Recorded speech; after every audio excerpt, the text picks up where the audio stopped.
Thank you for listening to this Omnibus edition of this podcast. I'm Toby Hadoke. We're going to do an entire story that we can't see, bar clips and telesnaps. My special guest is the deputy editor of Doctor Who magazine. He'll take the low road, I'll take the high road, and together we'll get to our happy times and places. Well, hello there. Hello. I've been asking friends of mine to choose a Doctor Who story for me to watch. And as I'm watching it, they're going to tell me their favourite things about it. But before I begin, I have to introduce to you, the listener and or viewer, who my special guest is. And I'm curious, he's one of the loveliest and most cheerful souls in the whole of the world of Doctor Who. I'm curious why he's chosen this particular story. Now, it could be that he's being pesky and has gone, I'm going to choose one it's really hard to talk about. Or he may have a genuine affiliation with it. Or he may have been, as part of this process, perhaps as curious about the story as I. Let's see who our guest is. Let's hear who our guest is and the reasons for choosing the story that you know. Well, I know too. It's the Highlanders. Why has our special guest chosen the Highlanders? Hello Toby, Peter Ware here, Deputy Editor of Doctor Who magazine. The story I've chosen for you is, I think, one of the lesser known stories in the Doctor Who canon. It's completely missing from the archives, but if it was ever to be returned, I think it would very, very quickly become a firm fan favourite because of the performances of the lead actors. The story I'm talking about is The Highlanders, 1966 to 67. Patrick Troughton's second story as the Doctor. It's just superb, vastly underrated. So, okay, he's chosen it in order to convert us all to the cause. Well, look, I'll talk about it as we go because I'm slightly worried about how much I'll have to say. This could be for you lot a sweet release. Right. So, let's do this thing. I have a recon of the story lined up, but I know from correspondence a lot of people just try and conjure the story or just take my word for it. But if you are watching along, we're going to press play in 3, 2, 1, and go. Still strange having the Hartnell titles on a Troughton story. Although the first Troughton solo episode I saw, it's another story. Is Underwater Menace 3, but that is such a hallowed experience for me that it's still quite special. But I think it was actually during the making of this story that they filmed the titles, but they didn't put them in until the Macra Terror, not as like a book that was published when I was younger, said it was ironically the face of the Doctor first appeared in the title of The Faceless Ones. That was a fib. Now, I understand this opening sequence from... I seem to recall an interview with Hugh David. They were quite ambitious with it. I don't know if it was as detailed in the script, but they did something with it to give it a bit of welly to start with. Oh, and we have a couple of the clips, of course. Though this recon's also using a bit from the War Games, a bit of Jamie and the Red Coat. So yes, we have a couple of clips of these from the Australian censors, and it's all we've got. Well, apart from the telesnaps, which when Hugh David did an interview in a Doctor Who magazine summer special, Hugh David, the director, it was one of the most exciting things imaginable because there was a kind of, and Hugh has some off-screen stills. We didn't even call them telesnaps in those days. I like the way that the gun of the Redcoat is sticking out of the ground. That's quite sort of a forlorn and bloody image. Not a bloody image, but a hasty battlefield memorial in a way.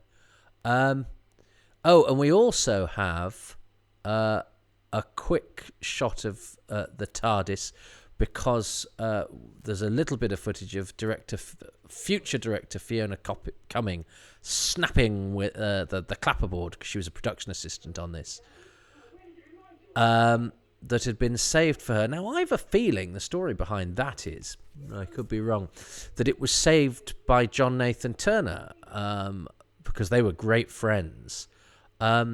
Which, when we think of the wanton and terrible destruction of Doctor Who in the 1970s, I think John Nathan Turner was probably sorting through existing film from missing episodes. I went, oh, here's my mate Fiona, I'll save that bit and let's chuck the rest. I've got that can be the only reason I think that still exists, but I could be wrong, because I've not looked into that, even though I have sniffed around missing episodes quite a lot, because they are, to me, one of the most fascinating aspects of the whole of Doctor Who history. But even then, nobody really talks about the Highlanders, apart from the fact that when I was younger, there was a rumour flying about that the Highlanders 2 and 4 existed. It was about the same time as Faceless Ones 3 and Evil of the Daleks 2 came back. There was a couple of, certainly one magazine I seem to recall, indicating that, you know, somebody had the Highlanders 2 and 4 and were using it as a bargaining chip. There was, I mean, it wasn't just the birth of the internet that caused all sorts of rumours to fly about. I like the beginning of this, the beleaguered quartet of Highlanders hiding out in a cottage, having had having to fight their way to retreat. One of them is injured. William Dysart here comes back much more memorably as Regan in The Ambassadors of Death, which when I get to in this process I will have a great time talking about. And I will, I'm sure, not overlook the contribution of Fraser Hines, whose first story this is, who looks very different and sounds very different, because he adopts a more sing-song Highland lilt that, then having been asked and elected to stay on, decided to make his accent more TV Scottish, which I think was wise. So I was saying about, yes, Hugh David did an interview with Doctor Who magazine, and it was quite an exciting period for the magazine, I seem to recall, and they started to sort of look a bit further afield. A few directors like Michael Bryant and, you know, all the producers and people had been interviewed a few times, and some of the writers, but some of the more obscure, shall we say, directors, like Hugh David, who'd only done a couple of stories in the 60s, this and Fury from the Deep, they started to interview them. And Hugh David had off-screen stills of the Highlanders, and it said it's with regret he doesn't have them from his second story, because off-screen stills of Fury from the Deep would have been so exciting. And they didn't print them in episode like they did later in the Doctor Who Classic Comics and things, and in the magazine where they printed them episode by episode. They just sort of printed a selection of them, and it was amazing. And of course, they didn't sort of explain what they were either. They just sort of went, well, here they are. So of course people were going, oh God, you know, with these, how could these possibly exist? I remember that happened with again one of the magazines. Robert Jewell had taken some off-screen pictures of the Feast of Stephen, and they printed them, but there was a kind of, and how could these possibly exist? Well, you got them off Robert Jewell. We should neglect to say that because it's more exciting if we... I think I remember that right, that they didn't actually say. I could be wrong. Maybe it was my imagination sort of doing a bit of wishful thinking, but I'm not sure they did say. Anyway, there's nothing like the sniff of a missing episode existing. I'm loving all of this stuff in the cottage, and whilst James' accent is a bit more TV Scots, I think his costume becomes a bit, he has the kilt, but he divests himself of a lot of the rest of it. And so him and Alexander dressed the way they are here, and they're very grubby, is pretty exciting. It's pretty different. It gives it that this feels sort of real and genuine. And Hugh David, I believe, was a very good director. We've got very little to go on. Well, we haven't got anything to go on in terms of Doctor Who. He was still working when he did that interview, and indeed when he died, it was shocking actually when you think about it. I think he was about 60. He wasn't 70, 65, 67 when he died. Rex Tucker, who was great friends with him, who directed The Gunfighters and was there at the birth of Doctor Who, did his obit for the stage, I remember. And Hugh David, in his interview with Doctor Who magazine, said he was there at the genesis of Doctor Who because he was around. He was a mate of Rex Tucker's, was actually offered the part of the Doctor and turned it down. I think he also claimed to have come up with the name of Doctor Who. But it was a really, really exciting interview, and he was a really interesting character. I've actually listened to a bit of it since, because Patrick Mulcahy, who did the interview, was very kind enough to share it with us when we were preparing the Fury from the Deep commentary and documentary.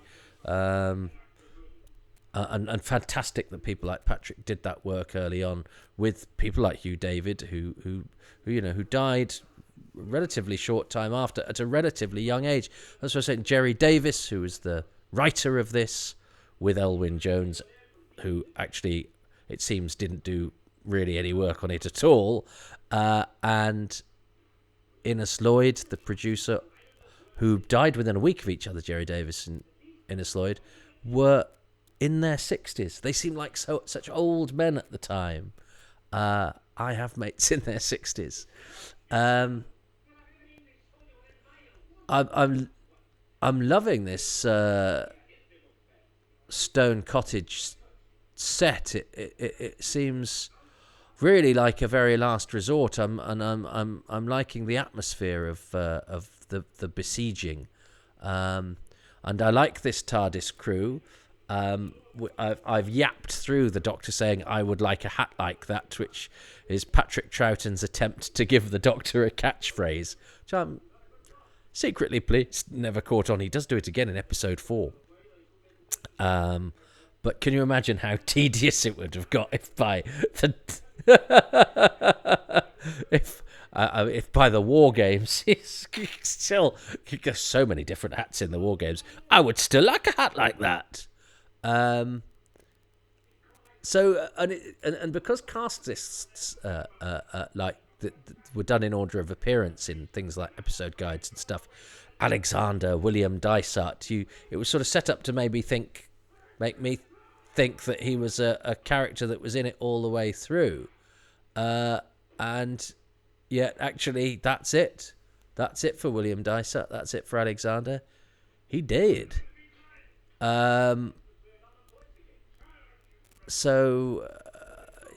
Yes, and anybody familiar with his contribution to Ambassadors of Death might have thought he was playing a relatively decent part. And he was... it was frustrating with him because he's so good in Ambassadors of Death, and he turns up in Survivors, and then sort of disappeared. And if I know now what I knew then, there were ways I could have probably got in touch with him. And I know a couple of friends who got signed pictures of him, I think, but was never interviewed about his Doctor Who, but died in something like 2002, so he was around and is no more, but a very strong and capable and charismatic actor, and a genuine toughness about him in Ambassadors of Death that therefore I think would have worked very well for Alexander here. Now, Peter, suggests that that this is one of the least known Doctor Who stories, and that sort of ties in slightly with I've asked my patrons on my internet to sort of write in and ask me stories, and ask me questions about the stories that I'm watching, and only two people have, Tim Dickinson and Nathan Moore, and they're both sort of along the same lines. Tim Dickinson says, "Is there any Doctor Who story that, after being a fan for a good while, that you still can't recall what happens in it at the click of a finger? For me, it's the Highlanders. For me, the Highlanders is one of a handful, and I have a lot of sympathy with that view. In that, yeah, this and maybe the Smugglers and the Savages, all totally missing, are the stories I probably know the least. The Mythmakers and the Massacre are equally sort of, historicals, which tend to get talked about less, and exist less as our view of what Doctor Who is. But I mean, the Mythmakers and the Massacres are both very special and very different, and I've certainly given them a lot more attention. This, I've probably listened to the soundtrack once, maybe twice. I've watched the recon once, and I've read the book. So that's 4 experiences of the story, of the actual televised story, I would say 3. This will be my second time watching a recon of it. So yeah, my fourth time of experiencing the Highlanders, which in experiencing of Doctor Who, and there's some major works of art I've never availed myself of, and yet I feel I've underrepresented the Highlanders in Doctor Who, because this will only be the 4th time I've experienced it. And unlike you, dear listener, you can appreciate the story and everything it has to offer, because you're not having to multitask and talk through it as well. So I'm having to sort of remind myself of what the Highlanders is, whilst not fully paying attention to it, because I'm having to entertain you, if entertaining you is what I'm doing. Hannah Gordon, who I was listening to a podcast the other day, an excellent podcast called The A to Z of Television Drama. And why did Hannah Gordon come up? She was in something, and they went, the woman who killed Victor Meldrew, because she did. I mean, she's got other claims to fame. She was a very well-known television face, stunning woman, beautiful, visually and vocally. Hannah Gordon, who she ran over Victor Meldrew in the last episode of One Foot in the Grave. Spoilers. And I'm aware you have to say this now, because I once got I wrote Gareth Thomas's obituary for The Guardian, and in the first paragraph you sort of sum up his association with Blake Seven by saying he played Blake and he left and then came back and died in the last episode where everyone was killed off. And I got told off on Facebook by somebody saying, I haven't done my Blake 7 marathon yet and you've just spoiled the end for me. Thanks very much. It's like, I mean, it was in 1981. How long is the statute of limitations on spoilers last? But with, but anyway, so sorry if I've just ruined the death of One Foot in the Grave. Although part of me now talking goes, I don't know how many people listening, younger people who came to Doctor Who through the newer series, for whom One Foot in the Grave is also an ancient televisual screed rather than, as I sort of think of it, a relatively recent television show. I'm sure it's not. I'm sure it's several decades away from where I am now, but I don't think of it like that. And if you think that seems impossible, you are obviously still in the first flush of youth and you must appreciate it.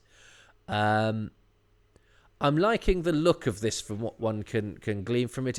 But I've always sort of thought of this as a sort of bedfellow of the Smugglers, in that unlike the sort of lyrical historicals of, say, John Lucarotti, or the very cleverly amusing ones of Donald Cotton, that these are much more sort of boys' own adventures, It's sort of daring do. It's literary types, but of the sort of thing you'd read a comic strip of in the Eagle, or have as a sort of Sunday afternoon series. And and so I remember there was Moonfleet was on when I was younger, a modern version. Patrick Troughton and Fraser Hines had been in a version of Moonfleet called Smuggler's Bay.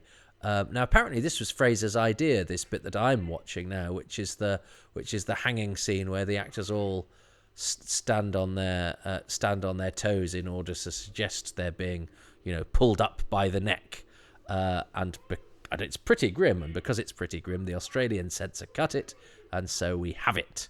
So it's another moving picture that we fortunately have from the Highlanders, which otherwise is a gone. So yeah, I think of this not in the same in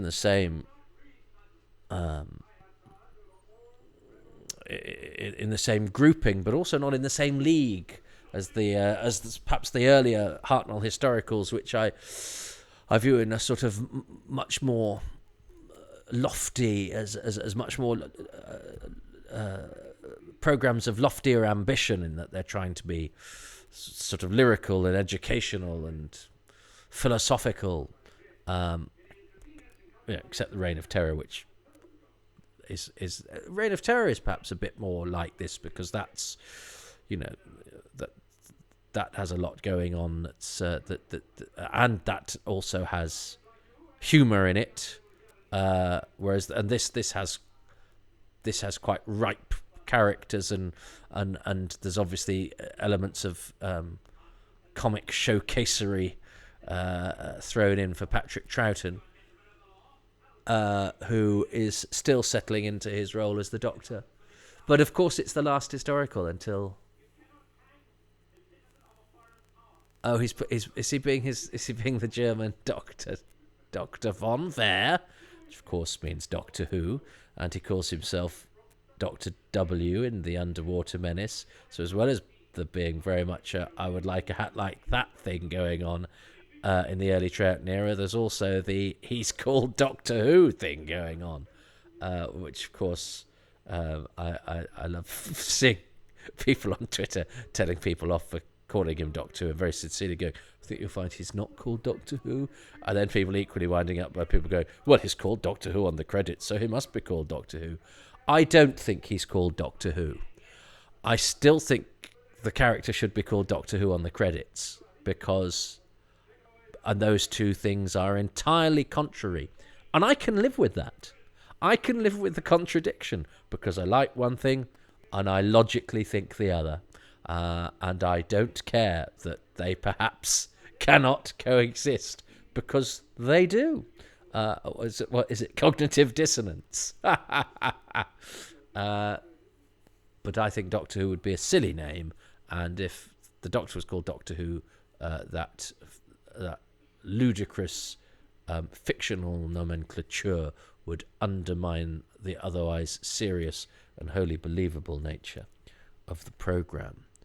I'm liking that. It's going to be so difficult for me to choose favourite things in this, though, because as I say, it's all right. I love it. Gloomy lighting in this this shot in the cave, but of course you can, as we've known when episodes have turned up, like episode 2 of The Underwater Menace, there's so much you can't even anticipate is in there, particularly with Patrick Troughton's performance.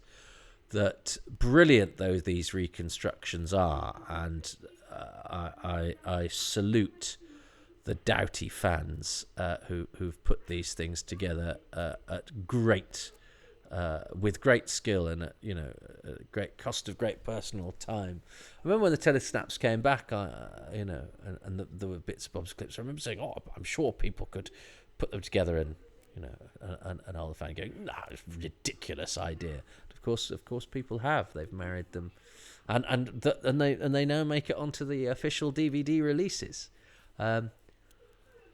Charles Norton did say in an interview that he thought we could never animate the Highlanders because of all the tartan, but I've heard other people who work on the Blu-ray and DVD range say that's rubbish, and it would be perfectly easy to. So I don't know if that's a bit of Charles just getting it into his head that we can't do tartan. Certainly, I know that they found Troughton's check trousers not good to do. And yet, when I interviewed a couple of the guys who did the faceless ones and said, "Oh, and of course the tartan of Jamie's kilt is difficult." Nah, why don't you just do this and you just do that? So it was one of those ones where, as an interviewer, you go, "Oh, I'm on safe ground with this bit," and actually, the basic premise of your question is immediately thrown out of the window by them. So yeah, Hannah Gordon. So, as well as being the woman who killed off Victor Meldrew, which I hope isn't her epitaph, because she was in one episode of a TV program. She also presented Watercolour Challenge on Channel 4 in the afternoons, which always seemed to be on when I was a student. But was she in Telford's Change, a thing with Peter Barkworth as a bank manager? She did sitcom. She did all sorts, Hannah Gordon. And actually used to live on the same road as the lady who says Amazonia, Wendy Danvers, who says, "What doctor? Doctor Who?" At the end of The Curse of Peladon. She used to live in the same road as her. That's a fact. And Polly, is this going to be the cliffhanger? I know Polly falls down. Yeah, she falls down there we go. She's fallen down, and that's the end of episode 1. Alexander is top because he gets because it's the Doctor, and then in order of appearance. So I talked all the way through that, as I am supposed to do, but it meant that excuse me, this is first thing in the morning for me. I couldn't sleep, so I thought, well, I've been putting this one off, to be honest, because it's a struggle to know what to say about a story you don't know very much about, that you're not going to see much of. Oh, goodness. What did I like about that? Very, very difficult, this task. As I said, I've been putting this one off. It's loomed like a series of black and white stills just mocking me. So to go, I was going to cheat and go, well, I'll watch it. It would be more helpful for you lot if I watched it first and then rewatched it, but I'm not sure that's in the spirit of this. But whenever I do things like this, I say I'm not sure that's in the spirit. It largely means to make it easier for myself is not within the spirit of this. Why is the spirit of things I do to make it harder? When I was doing Who's Round, I went, well, I shouldn't interview the people I know and have encountered before. I should try it through the DVD range. I should try and get the person that wasn't on the DVD range, because that's more in the spirit of this. So I seem to always conjure spirits that make my life more difficult. Talk about self-fulfilling prophecy. Anyway, I really like the sort of grimness that it seemed to be, that they're all dirty and besieged in the cottage and on the run. I like what seemed to me, although I've always thought of this as quite a colourful story because of there's Perkins and Finch, these sort of quite funny characters, and Troughton, in full comic flow. I thought the grim backdrop stuff works if it has a suitably grim backdrop, which I'd kind of not remembered quite so well. So I think that the sort of post-battle, fear and danger and sense of danger in that dilapidated sort of cottage. So yes, the grimness, that post-battle atmosphere, I thought was a very solid, dramatic backdrop from which to tell the rest of the story. All that darkness and nighttime and all of that. Yeah, he won't have chosen that. It's quite a nebulous thing to have chosen. So, the things that I've chosen, which I love the best about this story. Episode 1, the Doctor pretending to be Dr. Von Vere. the German doctor, and of course telling everyone that that is his name, Dr. von Wert. That is what I said. Proof positive, if you ever needed it, that the Doctor is actually called Doctor Who. Just look at the end credits and we know that that's the case. So I did.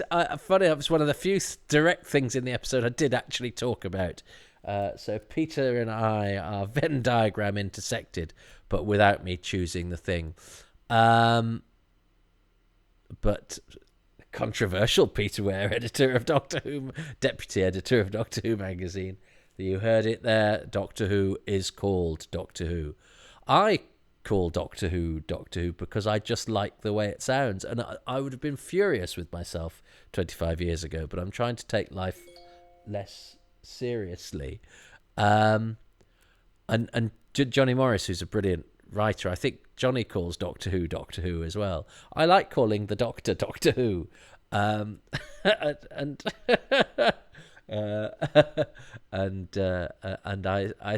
I do quite enjoy the idea of somebody very earnestly saying to me, "You do know he's not called you do know the character's not called Doctor Who, don't you?" Oh, really? I don't. Have fun with the thing you like. This is this is coming from me, who has often taken Doctor Who far too seriously, because it's a very important and serious part of my life. But you can take something seriously whilst not going about taking something seriously in too serious a manner. Is that contradictory? No, I think those two things can live together. I'm making a habit of this. So look, have a lovely day, and come and join me for episode 2 of Doctor Who. Is that the program or the person? And the Highlanders. Well, welcome back. Assuming I've done this correctly, you have just heard the voice of Peter Ware telling you we're watching the Highlanders. That's just so that you feel familiar enough with him that when he gives his reason for forcing me to watch 4 episodes of Doctor Who I barely know that don't actually exist, you will feel comforted by and familiar with his presence, so you don't, as I currently used to do, want to smash his face into a million bits. No, Peter is one of the nicest men imaginable, but he has chosen the Highlanders, which I am now going to watch episode 2 of. You're welcome to join me, or just listen to me and I will try and conjure the pictures as best I can, which is frankly all any of us can do at the moment, because of its current state or lack thereof. So, if you are watching one of the very clever recons of this that tottering about on the fringes of the universe, please press play in 3, 2, 1. Okay. Well, here we are. And obviously I'm going to try and sort of describe what's going on as well. I think that can sometimes cover the silences, because I feel less bad because this is a story.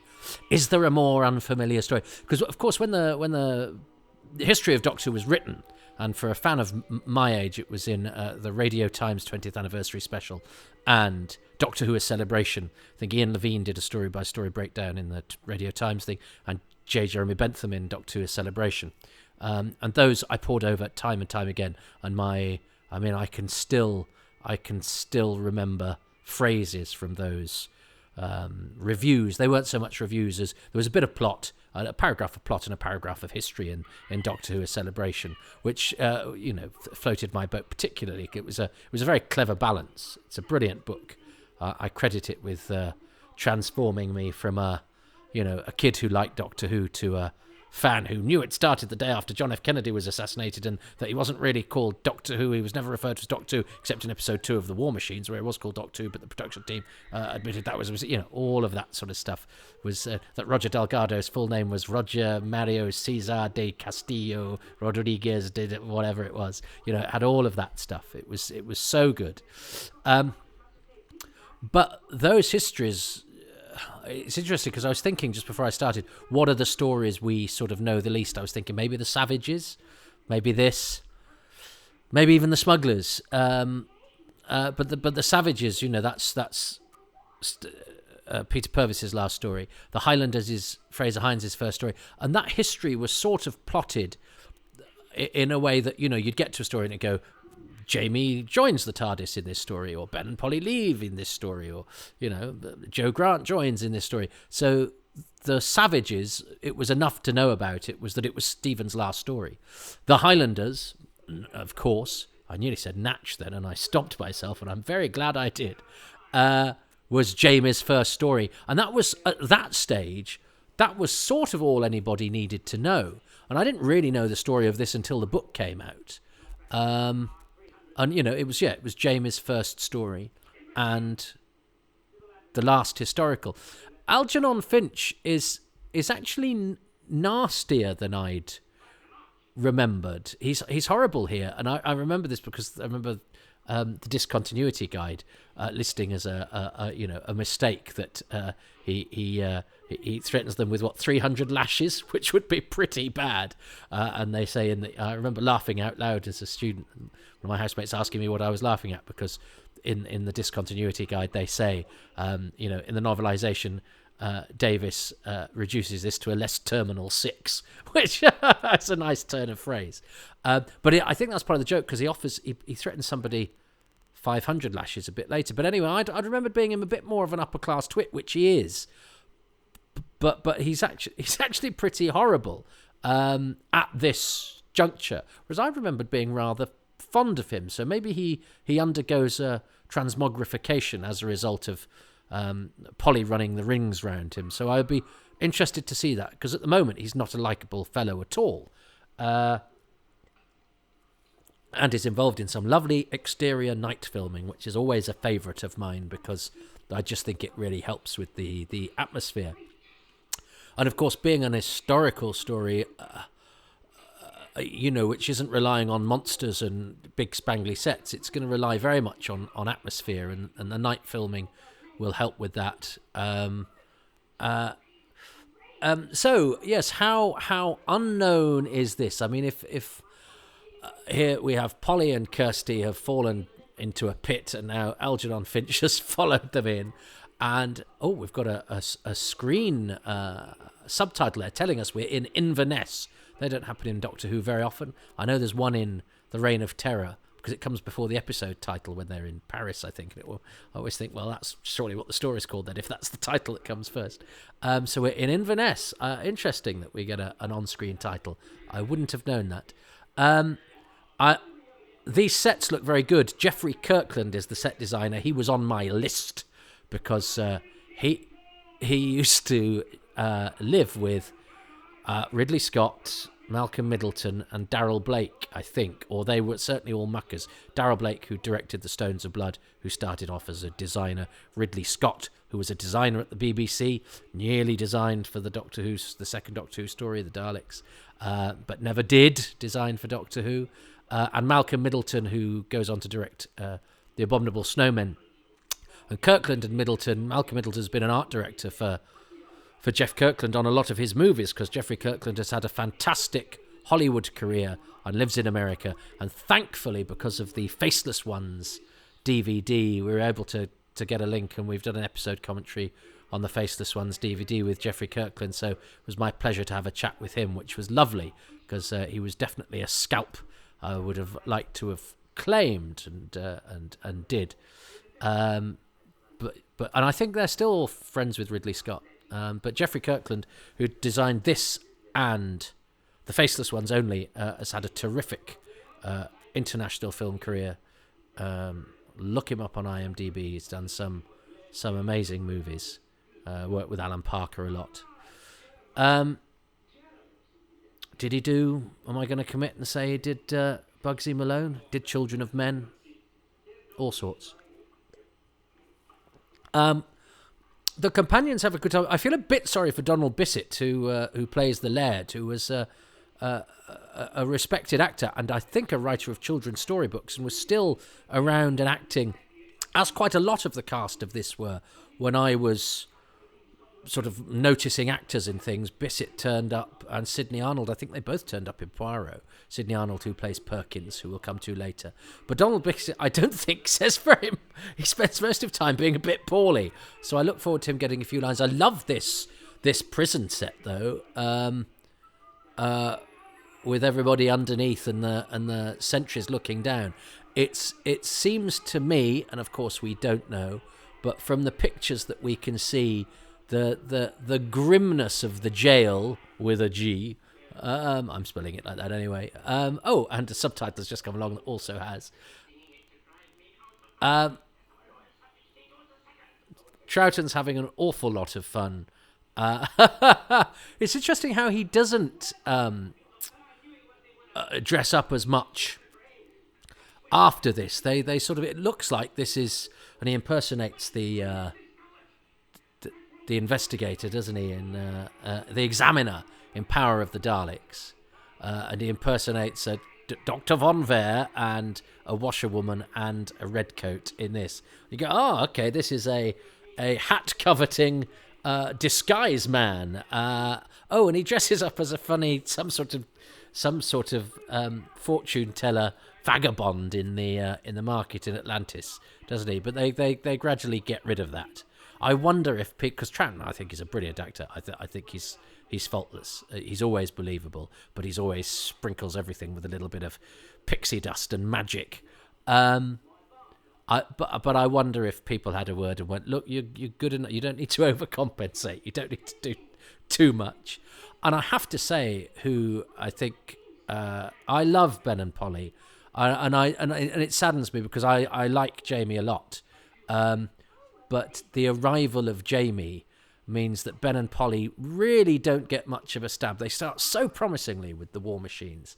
And the Smugglers, which again is one of those ones that thankfully nobody has picked yet. So if any friends of mine are watching, waiting to choose a story from me, give me a break. I will have watched 11 Troughton episodes, and only one of them will have had moving pictures.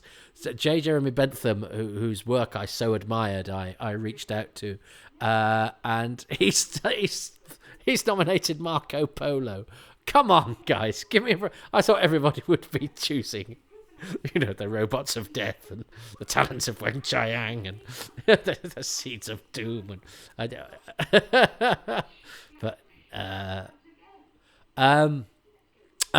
when these telesnaps are in Doctor Who magazine, they didn't use them all. They only used some of them. I think latterly I learnt that. I think it's because Hugh David charged them per picture. I might have got that wrong. So they could only choose a few, and it was I think it was in an historical summer special. That was the theme. I think they interviewed Julia Smith as well, who directed The Smugglers. That was the theme of the magazine. It was a brilliant edition. That sort of stuff. I lived in the countryside in the middle of nowhere. When you came home from the shop with that, I mean, I read them over and over and over again. Now here are our three fun villains. I'll return to Ben and Polly. Remind me, you can't. You're not here. Apologies if I start a thought and finish it. I think it's important that I keep talking because I've listened back to a couple of these going around the park, which makes me physically sick. I don't like listening to my own voice, but I have to do a bit of quality control. And the silences are quite frustrating. It's all right for you watching. You get to see the old. There's at least there's a visual distraction, and I'm assuming if you've got the video on, you might be watching the episode too. In which case, hello, welcome to my house. But if you're listening, hello wherever you are, welcome to your bus journey to work. Tom Bowman as the sentry went to the States in the end, I think, but again, he's long dead. But it's not a bad sentry part. You wish he'd been given perhaps a name. That's what I'd have been angry if got me agent say, can't we at least call him Jim? But what I like here is actually he's doing the sort of coughing thing and give me a bit of money. Polly nicks Finch's money. I think Finch a bit later on, doesn't he? That he has to say to the sergeant, "Look, I'll give you get me out of this pit, but I'll give you some money later." Everyone is a bit of a rogue. There is nobody in this whom money cannot buy, and yet it's not po-faced about it at all. You sort of enjoy the fact that everybody hangs around to get their tip or to get a bit of cash, and it's rather fruity, which I quite enjoy. It's a particular sort of genre of characterization. But the three villains here, who the Doctor has great fun with, because they're all quite nicely and largely drawn. David Garth, who is the Time Lord in episode 1 of Terror of the Autons, is the main villain, and it's the main guest stars, as billed in the Radio Times, are David Garth and Hannah Gordon, rising star Hannah Gordon. It's weird. Troughton is a very versatile and good character actor. Yet his German accent in this, and I know it's a comic one. And also, by the way, my pet hate is lazy critics who go, the accent wasn't very good. And quite often, it's one of my favourite things to do is go, but you're picking on an actor who actually speaks in that accent, and you just don't know that because you're a lazy critic. And that happens quite a lot. I say it's my favourite thing. I don't do anything about it. I haven't got time to have those conversations. But Troughton is going for the comic German, and also he's occasionally not too far away from Salamander, who's supposed to be from Mexico. So it reminds me of the great John Gielgud anecdote when he was doing something in a play. And he was putting on this, and somebody went, "Oh, Sir John, that's how have you studied to get this particular accent? Is that is that Bavarian, or does it have influences of this or that or the other?" And this great sort of obsequious sort of, "Wow, how did you?" And at the end, yeah, Gielgud just goes, "It's just general stage foreign." And there were many years where you could do that, where just any old accent would do so long. Which is why in Marco Polo, I'm sure I will talk at great length about the Czechoslovakian Kubla Khan. Troughton has great fun here. Troughton, and I mean now the Doctor, sort of runs rings around these villains, and it's very enjoyable. Even that even though they're up to sort of quite serious stuff, but Perkins is a comic stooge, as evidenced by the fact he's played by Sidney Arnold, who was a very short comic actor, as I say, who was still doing stuff in the 80s. I think he was still. He lived into the 90s, I think, and into his 90s, and was still going. And I love this. It's horrible, and I don't know how they did it, because you hear the bang, don't you, when he whacks his head on. He thracks his head on the table. It's delightful because Troughton is such a brazen Doctor. He bluffs his way through, and I love that about the Doctor, is that he'll go into a situation with nothing but bravado and a quick wit, and he will get through it. And sometimes because the villains are pliable half-wits, and Perkins and Sidney Arnold are great examples of that. But the banging the head on the table, is delightful, and the telesnaps capture it beautifully. But you hear his head bang, so I don't know how they did that. But Sidney Arnold has one of my favourite lines in a film. He's in a great film called Top Secret, which is created by it's a war film done by the team behind, or some of the team behind, the Airplane movies. So it's got a lot of those sort of obvious movie gags, those fourth wall breaking, and some very very I'm not going to say poor jokes, because they're great jokes, but they're corny jokes, and they're beautiful. That sort of stuff really appeals. And Top Secret is an under-celebrated cousin to Airplane, and it has Hugh Fitzwilliam and from The King's Demons, and who's also Professor Morehouse in Mummy on the Orient Express, Christopher Villiers. He's in it. There's a few Doctor Who people in it. Actually, Richard Mays from Fury from the Deep. It's because it was filmed. If it wasn't filmed here, it was filmed with certainly with English actors. And one of the jokes is the French resistance, who are made up of people called things like déjà vu, have we not met before, monsieur? They hide out at the potato farm. And at one point, they knock on the door, and the farmer, who is Sidney Arnold, opens the door, or opens a hatch in the door, and they go, "Is this the potato farm?" And he says, "Yes, I am Mr. Potato," which tickles me. I like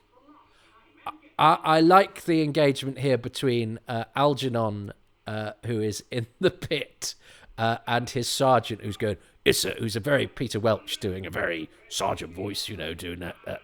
We know exactly who that character is. It's a stalwart of this sort of genre. But going, "Yes, I'll let you up." But and he's being insolent, he's being insubordinate, but in a polite way, which means that Algernon can't do anything about it, and so he sort of royally takes the mickey out of his superior, and it makes for a nice interchange, and it helps to set up Algernon as this guy who's, because of his misfortune, finds himself easily manipulated, which is a nice little subplot, the Finch subplot. And here's Barb. Is it Barbara Bruce? She's called as the Molly, the kitchen. I'll use the parlance of the time. The kitchen wench. You wouldn't say that now. I love the picture of Troughton sticking his head through the curtains. He has such a glorious face, and he's clearly, we can't see it, but he's clearly having an absolute whale of a time, and he's a bit of a thief. He's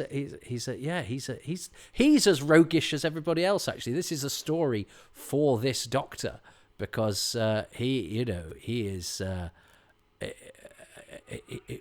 manipulates people, and he's cheeky, and he looks absolutely fantastic in the washerwoman gear, and I don't think there's enough.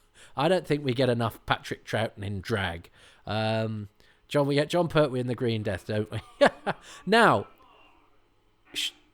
shall we talk about Captain Trask, who is the pirate captain?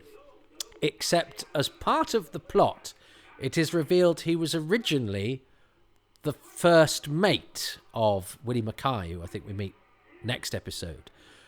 And Willie Mackay sort of like this traitor. He was my first mate, and now he's this evil.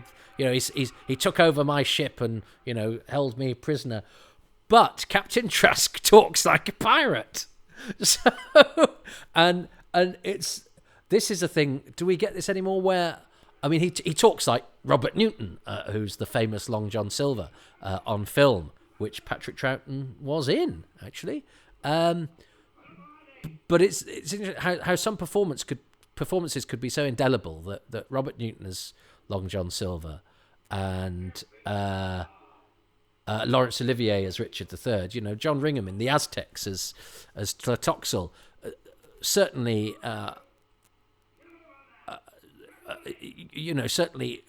tips a wink, channels a bit of the Olivier's. I think Tlatoxel, though, is a really good performance, and I totally believe him. But that malevolence, the hunchbacked, sort of slightly snapped, lizard-like sort of gait and voice is very much of the Olivier Richard III. In fact, people, sort of say now that's a bit Richard III, but what they mean is Olivier as Richard III.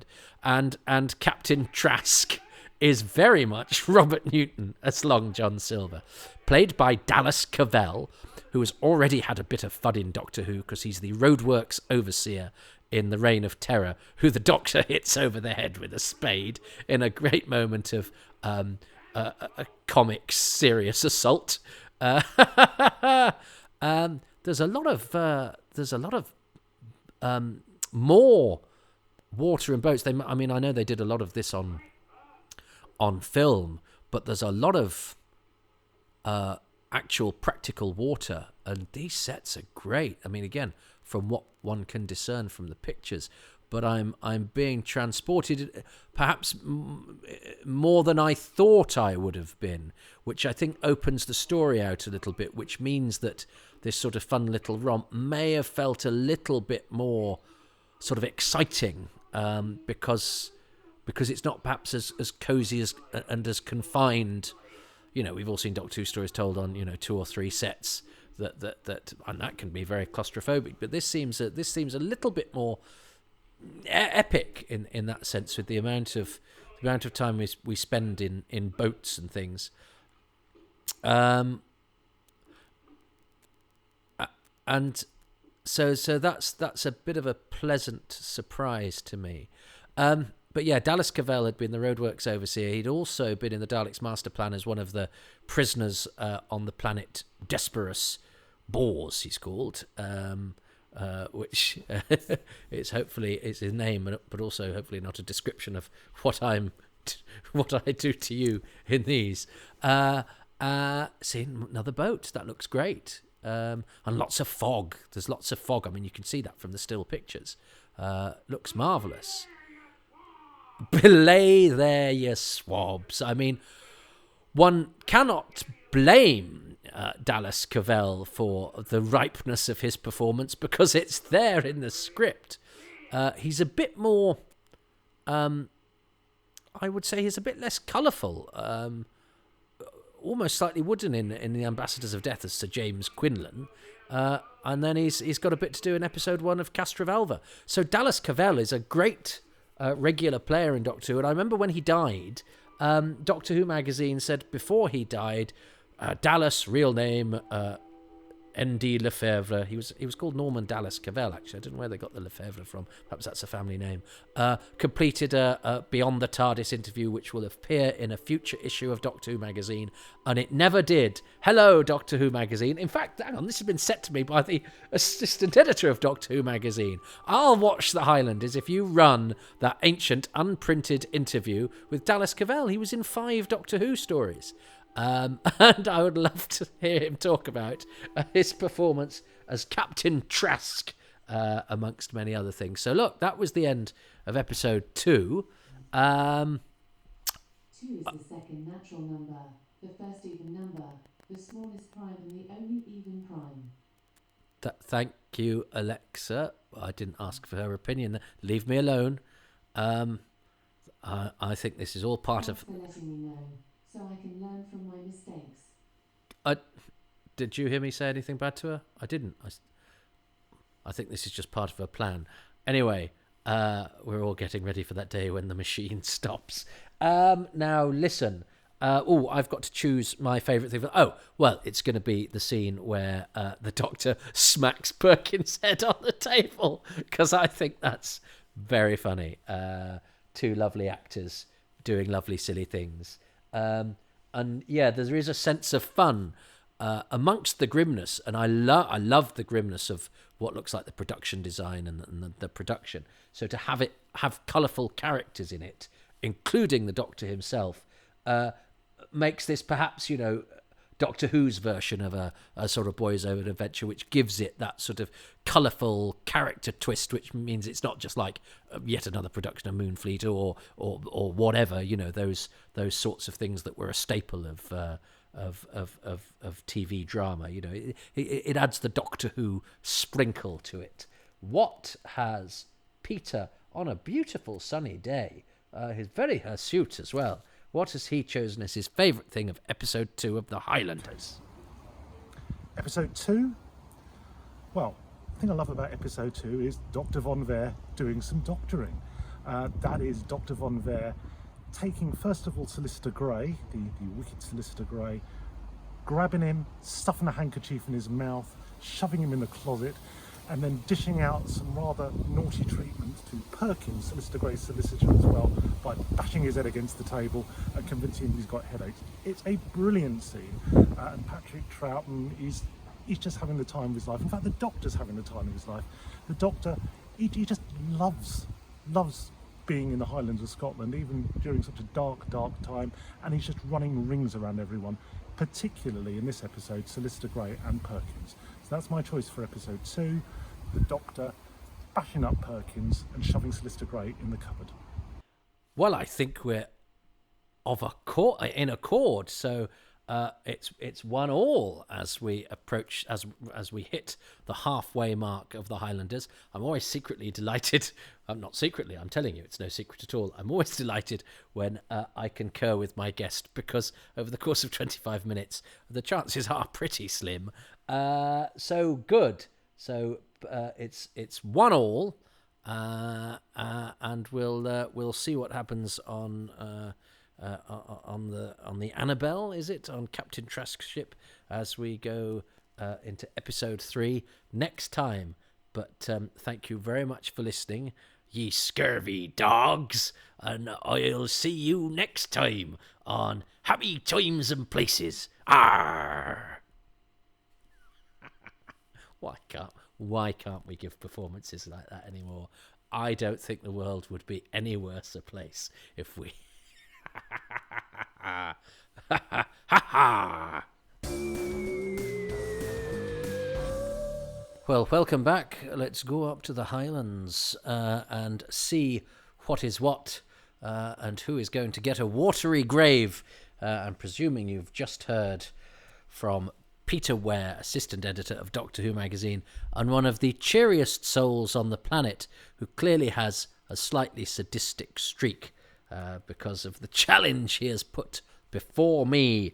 But let us, without further ado, he says, looking for the remote control, this is going to be a fairly regular pastime of mine, isn't it? I can tell. Looking for the remote control with which to start the... Here it is. Because fans of Remote Control Gate will be aware that for episode 1 of this I couldn't find it. I used a phone instead. That was a real palaver. I actually found this remote where I'd searched for it previously and it wasn't, which is in the folds of this sofa, and I was looking for something else. Anyway, I have it now, so press play for episode 3 if that's what you're doing. In 3, 2, 1. It's the Highlanders episode 3. I mean, I think the answer there is stop looking for the Highlanders, you doughty episode hunters. Start looking for, I don't know, R3 or episodes of Out of the Unknown, and you'll find the Highlanders, because you've been looking everywhere, and it'll be where you've already looked. Probably in a cupboard in BBC Enterprises, probably in Pamela Nash's handbag. So listen, it's episode 3 of the Highlanders. Interesting. I thought I'd have a little bit of a look around, because I was trying to work out exactly how this production worked, partially because I've asked people on my Patreon page to send in questions or observations or their favourite things, and Nathan Moore asked if it would always been the plan that Jamie would stay, or if the story that they refilmed the ending to keep Jamie on board was true, which sounds like a bit of sort of wishful thinking, doesn't it? It sounds like a tale, and that maybe there'd been some, that hadn't been the original plan, and then they did it. But no, that on the 14th of, I think it was November, they filmed the TARDIS leaving, and Jamie stayed behind, and exactly a week later, they refilmed the scene on the hillside. They were still doing filming for the Highlanders, but that was specially convened, an extra filming day, to film Jamie joining. Fraser Hines had worked on Smuggler's Bay, Moonfleet, with Patrick Troughton. So they knew each other. And Fraser Hines had done a lot of work as a child actor. And where we are with this is that filming was done before the studio session for episode 6 of Power of the Daleks. So as they were filming the end of Power of the Daleks, Jamie was part of the TARDIS crew, because they'd been doing the filming for this during the production of Power, as they then do some of the filming for The Underwater Menace during the studio recordings for this. So by the time that this is happening, Fraser Hines is on board, because the filming has been done beforehand. So by the time we're in the studio here, Hines is a regular. He's although he doesn't get billing or anything like that, but he's part of the team. He's going to be part of the team. This is Andrew Downey, who was another actor. The cast of this prospered. Another actor who was still working right up. He died in about 2009, I think, and was still on an agent's books. He did voiceover work. He wasn't so he had a decent, and sustained career playing Willie Mackay. The part was originally, I think, supposed to be played by Russell Hunter, Lonely and Callan, Commander Yovanov in The Robots of Death, who then got a job, I think, covering Duncan McRae on his stage production, who'd fallen ill or something. So Russell Hunter dropped out, apparently, and Andrew Downey stepped in. But that's okay, because Russell Hunter did Doctor Who later on, so it meant we got 2 good actors in Doctor Who, as opposed to 1 good actor twice. And yeah, as I say, Downey matured into a very reliable, Scottish character actor, regular face in productions that needed a bit of authentic Scots character and grit. I meant to say, and I tailed off a bit last week, for which apologies. The new Troughton title sequence is in the can now, by the way. That was done last week. So it's interesting that they hang around for a couple more stories before they've because it's filmed, it hasn't been put together. But how great Ben and Polly are in this. I mentioned that Jamie coming on board, which is a wonderful thing for the history of Doctor Who, because we love Jamie and we love Fraser Hines. Ben and Polly are great. I love Ben and Polly, and they only really get a chance to shine, for a few short months. Then Jamie comes in and they do get a little bit sidelined.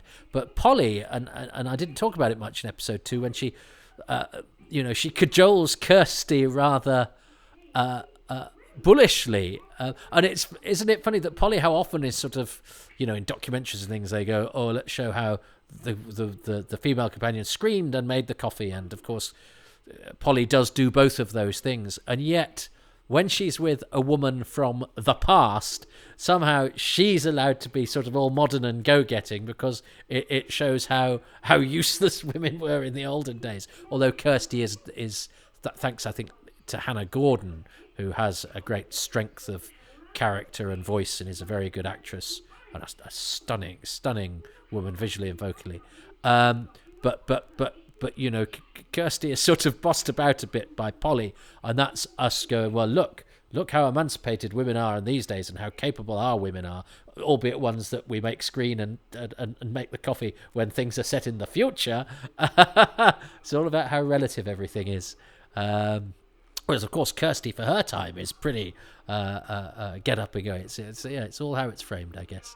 But it's fun how that in this situation they've decided, to give Polly a superiority in terms of her confidence, whereas actually somebody from 1960s England would probably be absolutely terrified of this bloodthirsty and cruel period, just in the same way that, some of our wisest and most bullish voices, I'm looking at you, social media, are people who wouldn't cope with some of the periods in the past that the older people they mock and chastise had to face on a daily basis. So it's funny how we think of ourselves as more sophisticated and capable, were we to be, because we know so much. And yet, actually, you abandon us in the past. We only know so much because other people have taught it us. Yes, we have electricity and they didn't. But would you be able to make electricity if you were suddenly stuck in this awful time period? No, you wouldn't be able to do half the things that we take for granted and we can do thanks to the invention of other people now. And you wouldn't be able to do any of the things that they can do then. So we're actually the worst. Modern people are the worst, because most things have been done for us or discovered by somebody else, and we've lost the knack of doing things that everybody used to be able to do. We'd be terrible. I mean, can you sew? People can't even bake anymore. My mum can bake. It's a lost art. I bet Molly the kitchen wench could bake. Anyway, but everyone's terribly dishonest, and there's a lot of manipulation, and I do like I do like the way these two women run rings around Algernon Finch, who I've not mentioned, Michael Elwyn, another actor who has had a fabulous career, still going strong. He is the partner of Alison Steadman, another fine actor. But Elwyn has done so much. He was in one of the more modern TV iterations of Robin Hood. He was a thing called No Bananas. Oh, Steadman was in that. I wonder if they met on that. Done loads of stage work. He was in The Audience with Helen Mirren on stage at the National Theatre, which was on very, very recently. And in fact, I wrote to him when he was in that. It was when I was starting my Who's Round podcast, and he wrote a very nice letter just because he was one of the first guest stars to sort of do interviews. So I think there's a Doctor Who bulletin where he gives an interview and he remembers it very well, and he remembers all the actors, and I think he'd got a few photos that he donated, and so he gave sort of interviews early on, and he's interviewed on the recreation on the reconstruction of that I'm watching now. So he's very much given his time to Doctor Who, and I was badly timed because I think he wrote and said, look, I think I've said all that I have to say, but he still took the time to write, and he still signed a couple of things for me, and I'm very, very grateful to him. And yeah, I think he's been given more than enough of his time, and I'm sure if it turned up and there was an official BBC release, he would. I bet he would jump at it, but.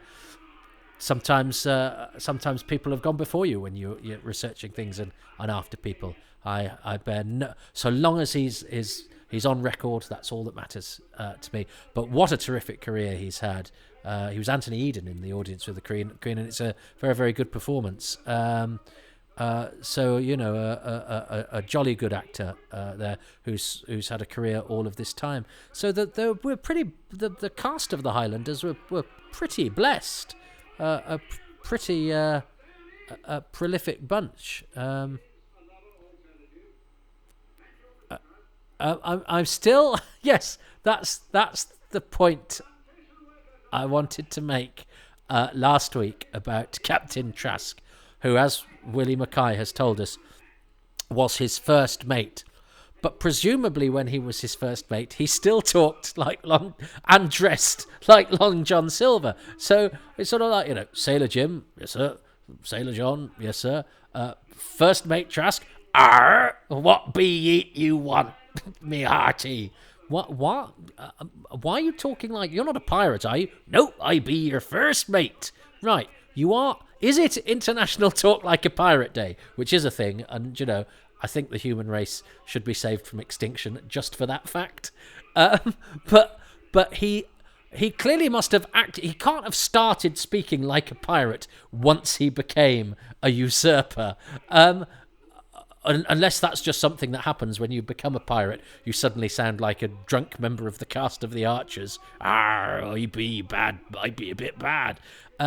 So I would suggest Willie Mackay, in his recruitment policy, didn't do, interview technique 101, which is if you say, will you be loyal to me aboard my ship? And they go, ahaaar, I think, run a mile.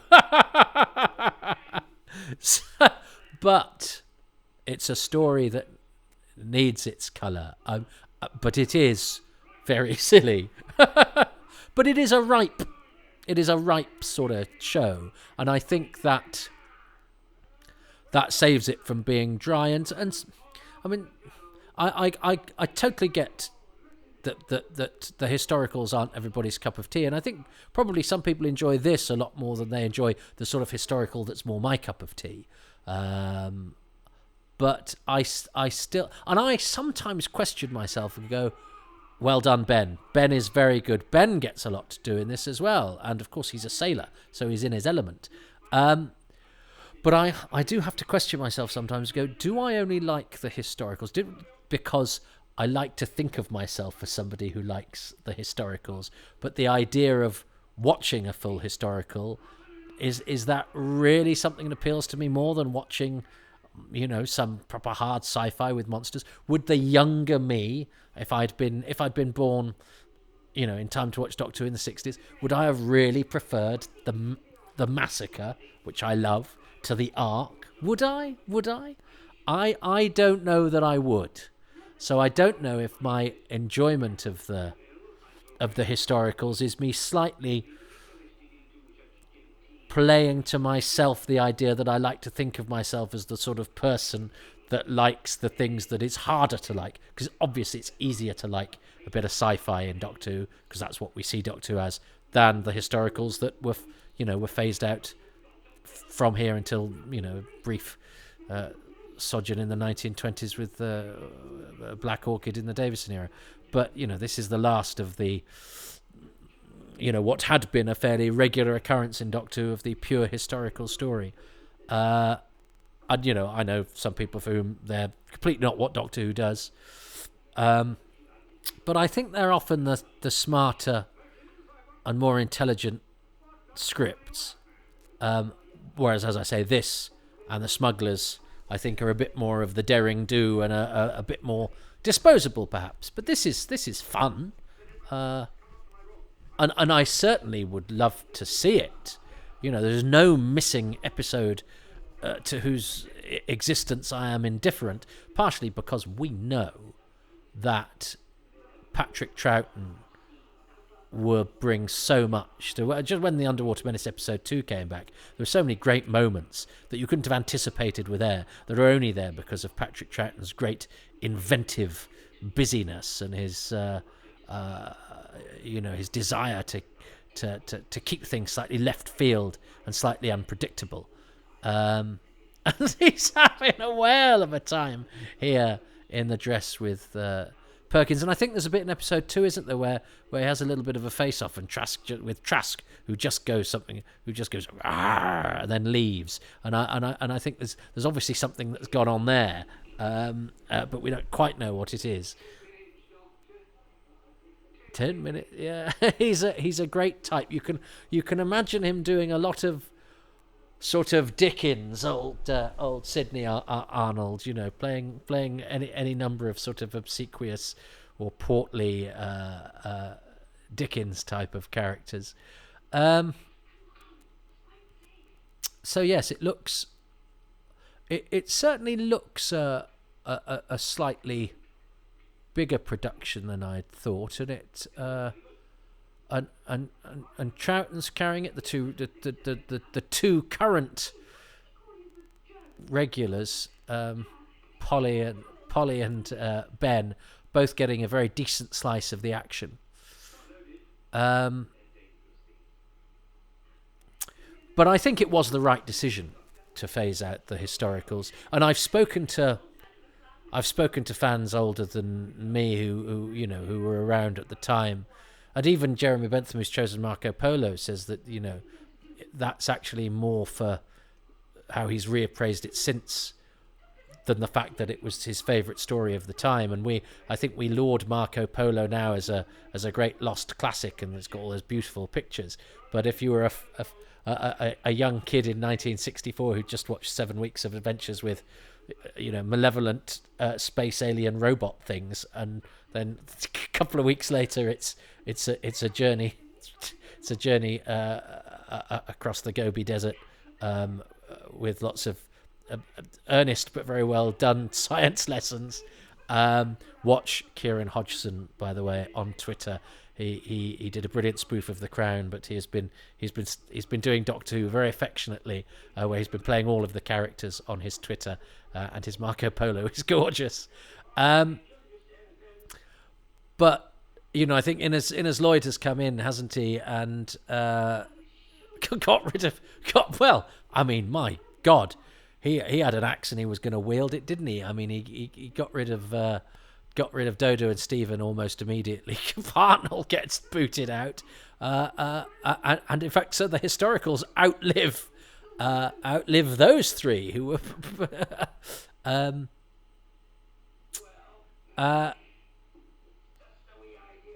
And Troughton stovepipe hat as well, which we don't have. We don't have much in action, and I think is rather a glorious thing. But again, it's somebody clearly clearly had a little bit of a word in terms of performance and costume. And there's the famous story, isn't it, of that they took his trousers in by a centimetre or an inch every week because they were so baggy. I don't know how apocryphal that one is, but it's certainly a sign that they gave him a bit of head and then just went, do you know what? Which but he's so good without all of that. And I think he's such an oddball without all of that. And sometimes you don't need to try so hard. And perhaps because I've speaking to his sons, he was a very nervy performer. Man who had two or three heart attacks at quite a young age as well. Who performed on nervous energy. Some actors are cool as a cucumber, and some are a ball of nerves. Comics too. And yet such a consummate, such a brilliant, such a deft and skilled actor. But perhaps part of that was a harnessing of his nervous energy. So, and perhaps that nervousness meant that he went, well, I'll throw everything at it. And perhaps, as he gained in confidence and realised that just doing, this mercurial man-child space pixie thing was enough, and he didn't need the accoutrements. So maybe if Dallas Cavell had stayed on as a regular, he'd have toned down the ahaaars a little bit. I've got to remember as I talk through this that I am also looking for things to really enjoy in it. I'm loving, from what I can glean, the sort of the mist and the darkness. You don't know how much of that is obviously that it's still pictures, and the contrast may have been a lot flatter. I remember sometimes Doctor Who being quite surprising. I remember, imagining Tomb of the Cybermen as this sort of very dark, shadowy tale, and actually it's quite, the lighting is quite bright, the contrast is quite flat, whereas Unearthly Child, certainly the stuff, the cavemen, that's got real contrast with its sort of inky blacks and its shadows. So, seeing what stuff looked like, we with this we can only guess. But this is an interesting plot-wise that Polly's basically nicked Algernon Finch's money, and that's all they really need to do to win this part of the story. So they've all been off to gather weapons, because Polly and Kirsty have come back with, well, I don't know, a spatula and a fork handle. And the Doctor's come back with a wheelbarrow full of guns, which is a nice gag. And he's still dressed as a woman. That's something I remember Michael Elwyn said, by the way. That he started seeing Hannah Gordon, and they were a couple for a year or so after this. So file that away in your office romances on the set of Doctor Who list, if you're keeping one. There are stranger lists that people keep. She's a very beautiful woman, isn't she? So yes, and it's quite nice that the Doctor's having this adventure whilst dressed as a woman with these two very capable female characters, which bucks the trend a little bit. And actually, Polly in this is much more like the Annika Wills that it's been my great privilege to encounter, who is very much a person of get up and go and running rings around people and saying what's what, and with a real sort of grasp for let's just do this. And I can imagine if Annika Wills was thrown backwards into the time of Culloden, she would be pretty like Polly is, because she's a very capable, unfazed person. She's good fun. She's good fun. And of course, when I was discovering Doctor Who, she vanished. Annika now lives in India was about all that she got. She was a missing person. These were the days before you could just Google somebody, and it took, I think, Stephen James Walker and David Howe and those guys deserve the credit for that. I could be wrong. But I remember it was a really exciting thing when they found this regular from Doctor Who who'd been hitherto, unknown and uninterviewed and sort of missing in action. And she returned to the Doctor Who fold, and she was reunited with Michael Craze, which was absolutely lovely because he died not long after that. And she's now, a stalwart of conventions and commentaries and all that sort of thing. And we're very fortunate to have her. So, listen, I have to press pause and I have to decide what it is I like about that. Well, I think... So I'm vacillating between the production design part, which is, I know, only based on photographs, but also with a little bit of, okay, I'm conferring on the fact that Jeffrey Kirkland is a hugely respected motion picture Hollywood designer. But it looks good in the pictures. I'm sort of enjoying Dallas Cavell, but I think for the wrong reasons. I think it would be a bit cheap to choose Long John Silver, which is essentially what he's doing. I like the Doctor dressed as a woman. I like the gag with the wheelbarrow full of weapons. I like the fact that everyone's manipulated by money and everyone's slightly dishonest. That was more last episode, though. But I think I'm going to go, or should I use that as my... I like the dinginess as well. But I think, because I do have to choose a bonus at the end, which I've just listening back to a couple of the ones that I've done. Did I do it with Battlefield and Rescue? Where I go, no, the person chooses the bonus. I don't, which I don't know why I thought that. That seems like a silly rule. So I do have to come up with one extra. And what I think I'm about to choose, or do I like the stuff? Do I like the filming? Do I like the walking the plank and the water? And maybe the thing I'm going to choose in my head here, I will choose as my bonus thing. Yeah, I like the amount of water. I like the fact that opens it up a little bit. You think of the Highlanders, you think of sort of Culloden Fields or Frensham Ponds as it was, and actually having all that stuff on the boat and having the plank and having all of that water. It opens it up a bit. It looks deathly cold, and it adds some genuine peril amidst the merriment.